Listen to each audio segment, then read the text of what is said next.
Deep in the sewers beneath London, two cleaning workers named George and Arthur are working a late shift, hauling piles of trash out of a clogged drainage channel. At one point, a faint scream echoes out of the darkness, but they shrug it off as the tunnel's playing tricks on them. A little later, Arthur notices something odd. A section of the wall has been broken through, and he is sure that when he cleaned this same channel a year ago, there was no hole there at all. So he climbs inside to take a look while George waits outside. In there, Arthur catches a glimpse of a mysterious figure lurking in the shadows. Time passes, and George starts calling out for his friend.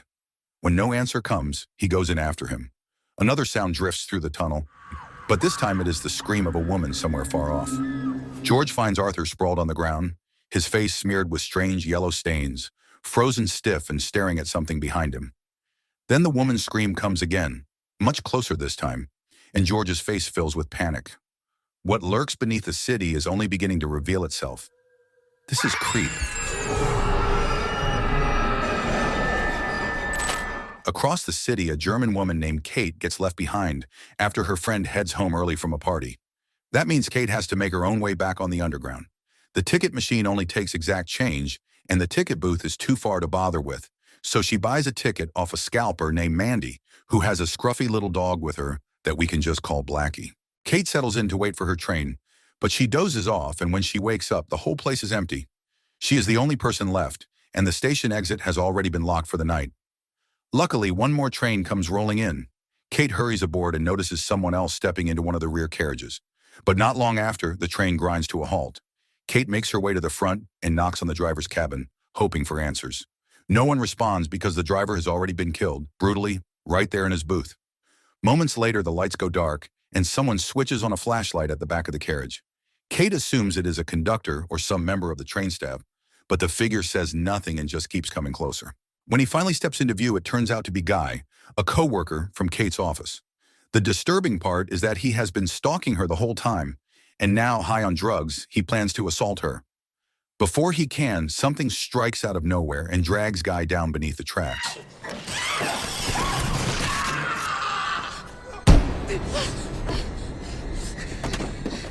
Kate kicks off her heels and bolts for the driver's cabin at the back of the train. Then she spots a shadow moving through the gap in the door, so she makes the desperate choice to climb out and run back along the tracks toward the station. She tries to find help, but the public phone is dead, and no one answers when she pounds on the station doors. After that, Kate runs into Blackie and follows him into a small dark room. This turns out to be where Mandy lives with her boyfriend Jimmy, both of them homeless and sheltering in the tunnels. Kate explains everything, how Guy nearly assaulted her, and how a mysterious figure attacked him. Jimmy tries to calm her down and tells her the whole station is locked up tight, so there is no way out that night. He even figures whoever attacked Guy was practically a hero for saving her. But Kate is convinced something is deeply wrong down there. She offers Jimmy some money to take her to the control room so she can report everything to a security guard, and Jimmy takes the deal. Back in the room, Mandy stays behind and sleeps while Kate and Jimmy head off. Soon, Mandy wakes to a strange noise, steps out with Blackie, and finds the corridor crawling with rats. Then something lunges at her out of nowhere and she screams. On the way to the control room, Jimmy mentions that a few of the homeless people living down there have gone missing, and there is a rumor that something snatches them away at night. He brushes it off as nonsense. A short while later, Kate hears Guy's voice. He is still alive, badly wounded, lying beside the tracks. She offers Jimmy even more money to help lift Guy off the rails, but the moment they see the wound on his back, both of them freeze in horror. Then Blackie comes trotting up, his fur soaked in blood. Jimmy panics and rushes off to find Mandy. When he gets there, the door is wide open and there is a trail of blood leading straight into the train tunnel. Mandy has been dragged away by whatever is prowling the station. Even after nearly being assaulted by Guy, Kate still feels a flicker of pity for him. She tells him she will find Jimmy, a guard, anyone who can help. Nearby, Kate finds an intercom and reaches the night shift security guard, begging him to call an ambulance for Guy, who is barely clinging to life. But the guard has dealt with so many homeless people that night that he does not take her seriously. It is not until Kate points Guy out to the CCTV camera that the guard finally believes her. By then, it is too late. Guy is already dead. Then a swarm of rats surrounds the guard, and a mysterious figure attacks him.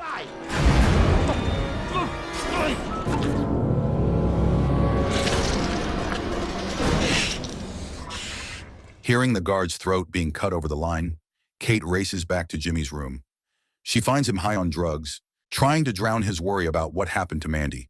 Kate convinces him to head for the next station through the train tunnel, where another guard is supposed to be working. Jimmy agrees and hands her a torch and a pair of boots. So Kate, Jimmy, and Blackie set off down the tunnel toward the nearest station, careful not to touch the live rail. Then a rumbling builds in the distance. It is an oncoming train. Kate and Jimmy run for a gap in the tunnel wall as the train stops.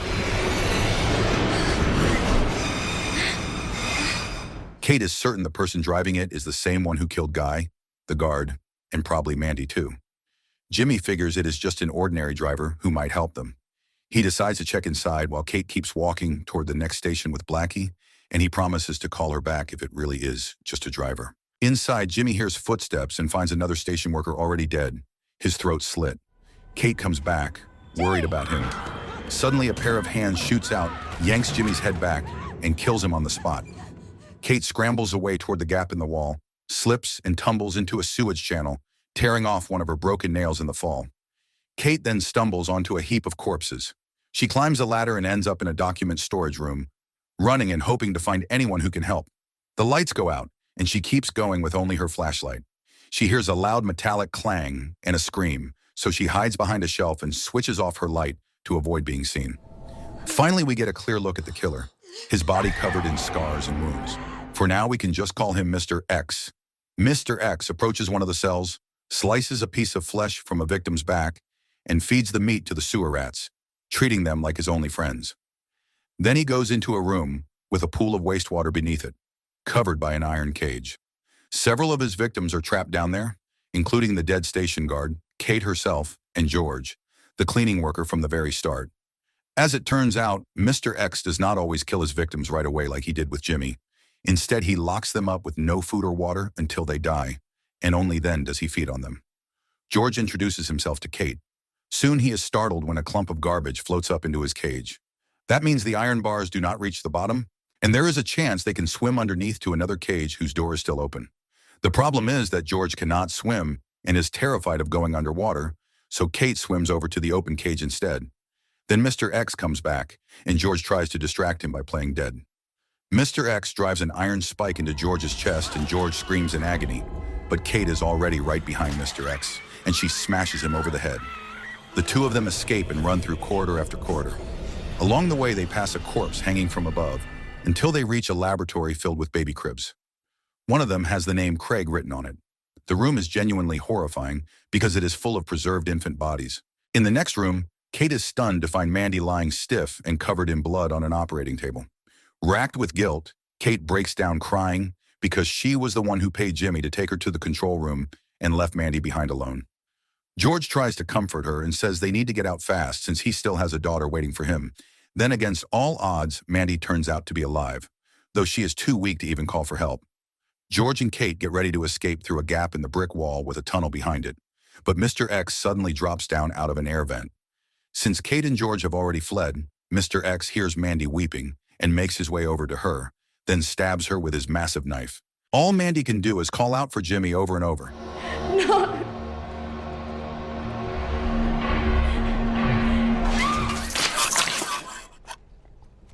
There is clearly something deeply wrong with Mr. X, because at one point he washes his hands at the sink even though no water is running.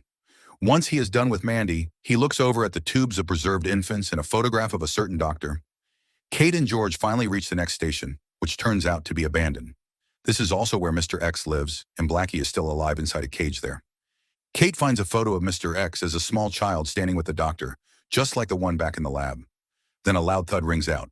George is sure it is Mr. X, and in a rage, he starts smashing windows and shouting for the killer to come out. Mr. X appears behind George and bites him, but George is a big man and throws him off easily, then beats him again and again. In a pitiful voice, Mr. X begs to be spared and promises he will not tell anyone anything, but he keeps repeating Jimmy's name over and over. He is just mimicking the words Mandy said before she died. George swings an iron bar at him, but Mr. X dodges it, and George is killed with a piece of iron driven into him.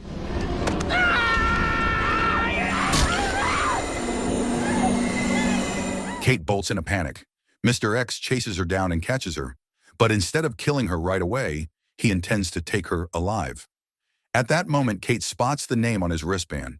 It reads Craig, exactly like the name on the baby crib in the lab. So it all comes together. That laboratory was a secret, illegal facility for genetic engineering research. And Craig was the only baby who ever survived. But the experiments done on his body failed. He grew up with severe mental disorders, turned unbelievably violent, and eventually killed his own doctor and the other babies. Then started hunting down victims just to satisfy himself. The moment she gets the chance, Kate grabs a large iron hook and drives it into Craig's neck, then fastens the end of the chain to the side of the train rail. And at last, Craig meets a gruesome death as a train comes screaming past.